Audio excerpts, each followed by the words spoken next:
As bakeries and shopping malls in Russia become places to manufacture weapons and military equipment for the campaign in Ukraine, NATO countries are struggling to keep up in the defense production race. There was a time when the Itlimus shopping center in the city of Izhevsk, in western Russia, symbolized middle-class life in the land of birches. The facade here used to be an advertising location for the brands H&M, McDonald's, or Detskaya Mir, Russia's leading toy store chain.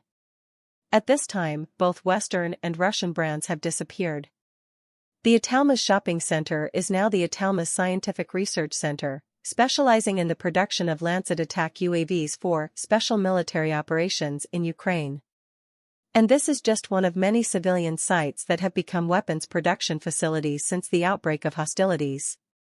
This is all just the tip of the economic mobilization that Russia hopes will help decisively change the war situation in Ukraine. We are in a situation where Russia is spending 40% of GDP on the conflict, more than health and education, a Western official told The Telegraph in January. That's a number the entire West is struggling to catch. Defense experts assess that Russia's efforts over time could bring superiority in equipment to win in Ukraine. The Russian machine quickly got into gear. To serve the special military campaign, the Russian economy has transformed, placing defense at the center.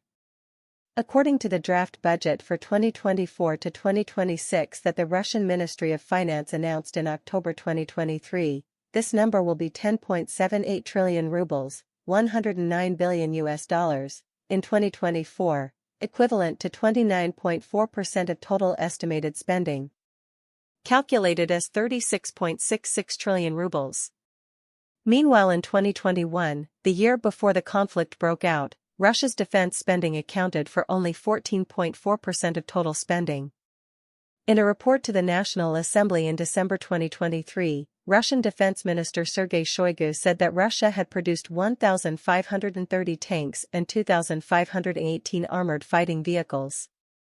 These numbers reflect a 560% increase in vehicle production since February 2022, according to Mr. Shoigu. Production of infantry fighting vehicles and armored personnel carriers increased by 360% and 350%, respectively. However, this level of production is only enough to compensate for what Russia lost on the battlefield, instead of expanding the army, according to Telegraph. Regarding artillery shells, which play an essential role in the Ukraine conflict, Western officials told the New York Times in January that Russia was on track to produce 2 million shells per year, double the original estimate of the U.S. The West. The impact on the battlefield is very clear. At this time, Russia regained the superiority in firepower that it had at the beginning of the war. According to President Volodymyr Zelensky, during the 5-day attack at the end of December 2023, Russia fired 500 missiles and UAVs into Ukraine. Research published by Britain's Royal United Services Institute, RUSI, in January showed that Ukraine fired 7,000 artillery shells a day during the summer counteroffensive, more than Russia's 5,000 shells. But earlier this year, Russian forces fired 10,000 troops, 5 times more than Ukraine. That puts Ukraine at a significant disadvantage. Lack of ammunition was one of the reasons why the Ukrainian citadel of Avdiivka fell in February, after a long period of standing. We still don't see where Russia's threshold is, Mark Rysak, deputy director of the Policy Planning Department at the Estonian Ministry of Defense, told The Guardian. Basically, 1/3 of their national budget is spent on military production and on the war in Ukraine. But we don't know when it will actually impact society. So it's hard to say when they will stop, Mr. Rysak said. Factories run day and night. Factories producing ammunition, vehicles, and military equipment in Russia are operating around the clock, often on mandatory 12-hour shifts, according to The Guardian. The demand for human resources therefore also increased sharply, thereby improving workers' income. In February, Mr. Putin announced that 520,000 new jobs had been created in the military-industrial complex, and the sector overall employs about 3.5 million Russians, or 2.5% of the population. The Kazan gunpowder factory, one of the country's largest, hired more than 500 workers in the December 2023 recruitment drive, causing the average monthly salary there to more than triple, from 25,000 rubles, $264, to 90,000 rubles, $950, according to factory director Alexander Lifshitz. This factory's recruitment advertisement said that workers would work the night shift from midnight to 8 a.m. the next day and would not be called into the army. The factory also had to recruit many people from neighboring provinces, thereby demonstrating the shortage of human resources in Russia. That situation is further highlighted by the fact that the employer competing for human resources with the factories may be the Russian military, with a promised income of more than 200,000 rubles/month, more than $2,000, for those who register to fight, according to Guardian. That could be a life-changing income in many Russian provinces. The war led to an unprecedented redistribution of wealth, with the poorer classes benefiting from government spending on the military-industrial complex. The Guardian quoted Denis Volkov, director Levada Center, a sociological research and public opinion polling company in Moscow.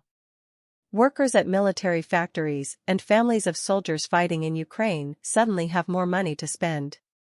Their income has increased significantly, Mr. Volkov said. The results of a Levada poll showed that 5 to 6% of people who previously did not have enough money to buy consumer goods such as refrigerators have now moved to the middle class.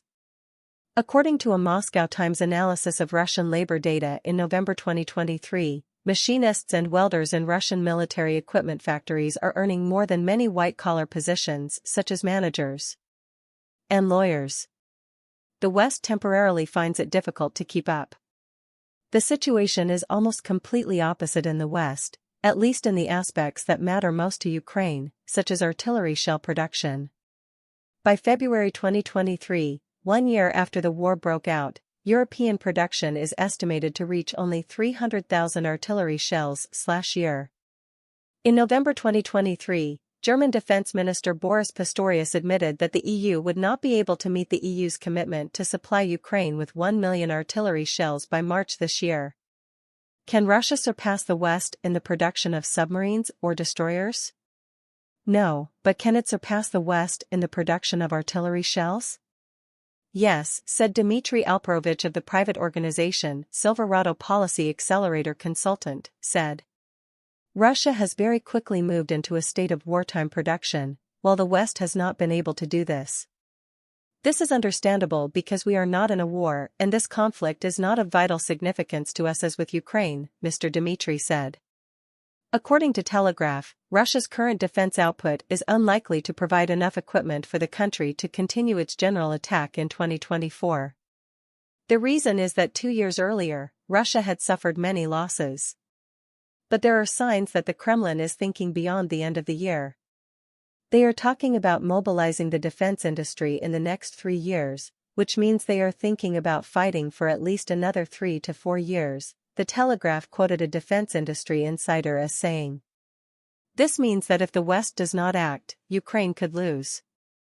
In addition to political reasons, one factor causing the West to react slowly is economic issues, according to Mr. Alperovich. While Russia maintains a largely state-controlled arms industry, Britain and most Western nations rely on partnerships with private defense companies, which are responsible for generating profits for themselves. Shareholder. You have to invest significant costs to start a new production line or expand an existing production line. You want to ensure that the initial investment is recouped, Mr. Alperovich said. It will take a few years for the process to be economically viable and profitable.